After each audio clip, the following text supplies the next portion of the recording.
പിതാവിൻ്റെയും പുത്രൻ്റെയും പരിശുദ്ധാത്മാവിൻ്റെയും നാമത്തിൽ ആമേൻ. വിശുദ്ധ ലൂക്കാ എഴുതിയ സുവിശേഷം 2-ാം അധ്യായം 16 മുതൽ 21 വരെയുള്ള തിരുവചനങ്ങൾ. അക്കാലത്ത് ആട്ടിടയന്മാർ അതിവേഗം പോയി മറിയത്തെയും ജോസഫിനെയും പുൽത്തൊട്ടിൽ കിടക്കുന്ന ശിശുവിനെയും കണ്ടു. അനന്തരം ശിശുവിനെക്കുറിച്ച് തങ്ങളോട് പറഞ്ഞപ്പെട്ട കാര്യങ്ങൾ മറ്റുള്ളവരെ അവർ അറിയിച്ചു. അത് കേട്ടവരെല്ലാം ഇടയന്മാർ തങ്ങളോട് പറഞ്ഞ സംഗതികളെക്കുറിച്ച് അത്ഭുതപ്പെട്ടു. മറിയമാകട്ടെ ഇവയെല്ലാം ഹൃദയത്തിൽ സംഗ്രഹിച്ച് ഗാഢമായി ചിന്തിച്ചു കൊണ്ടിരുന്നു. തങ്ങളോട് പറയപ്പെട്ടതുപോലെ കാണുകയും കേൾക്കുകയും ചെയ്ത സകല കാര്യങ്ങളെക്കുറിച്ച് ദൈവത്തെ മഹത്വപ്പെടുത്തുകയും സ്തുതിക്കുകയും ചെയ്തുകൊണ്ട് ആ ഇടയന്മാർ തിരിച്ചുപോയി. ശിശുവിൻ്റെ പരിച്ഛേദനത്തിനുള്ള 8-ാം ദിവസം ആയപ്പോൾ അവൻ ഗർഭത്തിൽ ഉരുവാകുന്നതിന് മുൻപ് ദൂതൻ നിർദ്ദേശിച്ചിരുന്ന യേശു എന്ന പേര് അവന് നൽകി. ഈ വചനഭാഗത്തിലൂടെ നമ്മൾക്ക് മനസ്സിലാക്കുവാനായിട്ട് തിരുസഭ തരുന്നത് പരിശുദ്ധ കന്യകാമറിയത്തെക്കുറിച്ചാണ്. ഇന്ന് തിരുസഭ പരിശുദ്ധ കന്യകാമറിയത്തിൻ്റെ ദൈവമാതൃത്വ തിരുനാൾ ആഘോഷിക്കുന്നു. പരിശുദ്ധ കന്യകാമറിയം യേശുവിൻ്റെ അമ്മയായപ്പോൾ യേശുവിനെ തൻ്റെ ഉദരത്തിൽ വഹിച്ചപ്പോൾ അമ്മ യേശുവിൻ്റെ മാത്രം അമ്മയല്ല ആയത്. യേശു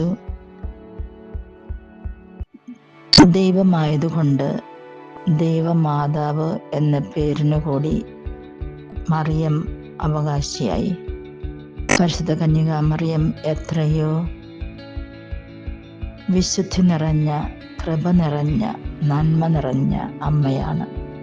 അതുകൊണ്ട് തന്നെ ദൈവം തൻ്റെ പുത്രനെ ലോകത്തിലേക്ക് അയക്കുന്നതിന് പരിശുദ്ധ അമ്മയെ തിരഞ്ഞെടുത്തു. ദൈവത്തെ പോലെ അവളും എളിമ നിറഞ്ഞവളായിരുന്നു. പ്രാർത്ഥന നിർഭരയായ ഒരു അമ്മയായിരുന്നു. അനുസരണയും ത്യാഗവും സേവന സന്നദ്ധയുമുള്ള ഒരു അമ്മയായി അവളെ കാണപ്പെട്ടു.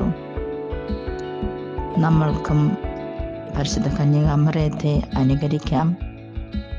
ഈ ലോകത്തിൽ അനേകർക്ക് യേശുവിനെ നൽകാം.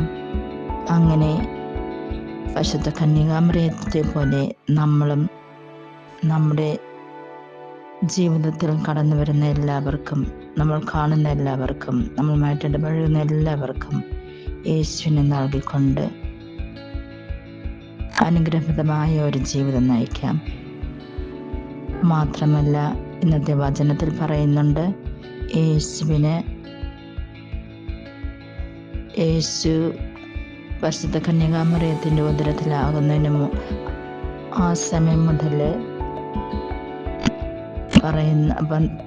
ഗബ്രിയേൽ ദൂതൻ പറയുന്ന ആ ഒരു വാക്ക്, ജനിക്കാൻ പോകുന്ന കുഞ്ഞ് യേശുവെന്ന് അറിയപ്പെടണമെന്നുള്ളത്.